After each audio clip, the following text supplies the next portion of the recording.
it's common knowledge that one of the funniest words in the English language is Yeti. Seriously, say it to yourself right now. Yeti. Now go out into the middle of an open field, point your finger, and shout that word at the top of your throat. It's fucking hilarious. Just look at the dictionary definition. Yeti. A legendary large hairy humanoid creature said to inhabit the Himalayas. B, one of the funniest damn words ever. See also buggery. So honestly, it's mistake number 1 to make a horror film with the intent of it being relatively scary, with the monster being a Yeti, and also having your characters scream and shout the word Yeti repeatedly. Some movies have even made the mistake of actually calling their film Yeti. That screams comedic gold, not terrifying suspense. Bottom line, if you make a movie about a Yeti, you've already got the laughs. Just make it a fucking comedy. But this film, Shriek of the Mutilated, is from Michael and Roberta Findlay. I guess it's a step up that this movie doesn't turn into a snuff film at the end, like their most notorious movie, but this film is so ridiculous and unintentionally laugh-out-loud funny that I would have welcomed the mutilation of a stagehand. The problem is that it's not supposed to be funny. If it were trying to be funny, it would be a legitimate comedic masterpiece, and I wouldn't be reviewing it on this show. But this is trying to be a serious, Yeti-related horror film. In this film, a group of college students descend into the woods along with their John Carpenter-like college professor to capture the mythical snow beast known as the Yeti. Already it seems like I'm just watching Boggy Creek 2, The Legend Continues, but I promise you that this film makes Boggy Creek 2 look like King Kong. Pick a version.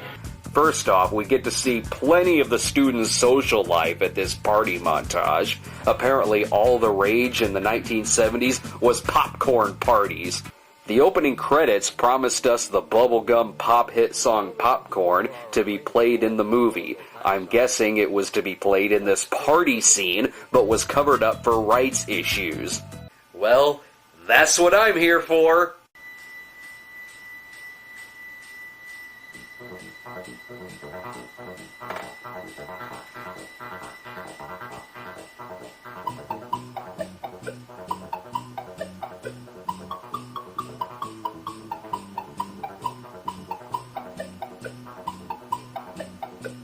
And the movie still sucks.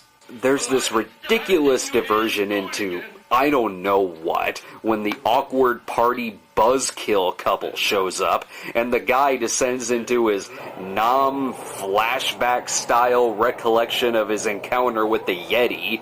All fine and well, but did that really have to lead into this sequence? Actually, it did, because this is probably the funniest murder sequence I've seen on film.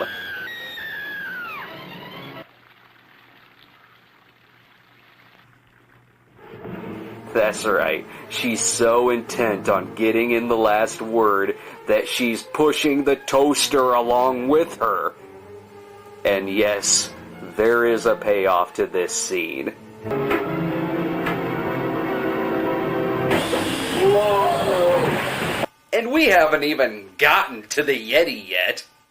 Most of the first act of the film has our actors roaming through the woods and just acting like a bunch of douchebags. Don't even get me started on their servant. Okay, let's just say they have a servant who is clearly an Italian guy, but he's playing a mentally challenged mute Indian named Laughing Crow. Yep, the movie goes there. And it goes there a lot. Sometimes I'm not exactly sure why they even cut to Laughing Crow. I didn't dream it. I didn't, I'll tell you!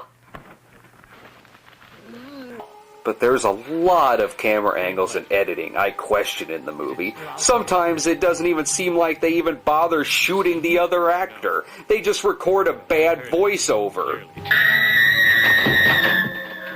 It's Lynn! Okay, so now it's time for the Yeti. I don't expect a lot from the makers of Snuff, but I didn't expect this.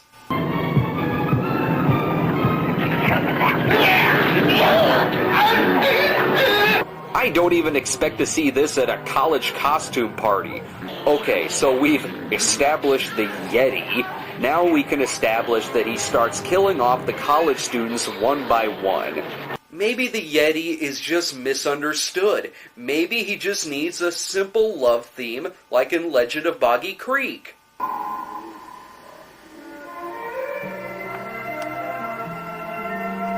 This is where the story plays, a world on which we seldom gaze. Page from the book of yesterday, birds and beasts and wind and water. Here beneath the bright blue sky, no man's smoke blinds the eagle's eye. And things that crawl or swim or fly, eat and breed and live and die. Another distracting thing is that they seem to never ever give any direction to any of the actors. Suddenly, in the middle of a conversation, a character may just end up yelling for no reason whatsoever. Sensible, Karen. We'll be safe if we all keep our heads. I think you're both out of your head! You're mad! Tom, Dick, let's differ. It's even worse when it starts to happen right in the middle of the actor's sentence. I don't care about your reputation. Give me the keys to the van. Actually, it's mainly just this actress who keeps doing this. Go figure, the only other movie I've seen her in is as one of the victims in Blood-Sucking Freaks. At least in that movie, she got the screaming part down. Get out of here! When we're so close. Close to what? Close to all getting killed! Ah, stop that! I suppose there's some comfort in the classical music that this movie randomly puts in the last act. It's like if I close my eyes, I'm watching something really classy and British. This movie is the stereotypical bad Yeti movie. Every Yeti-themed drive-in movie that you've ever joked about is this fucking movie. And they try to make it all up to us by putting in this ridiculous twist at the end of the movie. I guess I shouldn't say the twist, because it's one of those asshole motherfucker twists that makes the rest of the review seem completely deceptive. But come to think of it, it's a little like The Village. Actually, it's a lot like The Village. $50 says M. Night is a huge Yeti fan.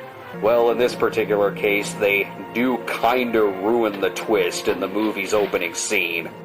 And the twist isn't that the movie's gonna suck.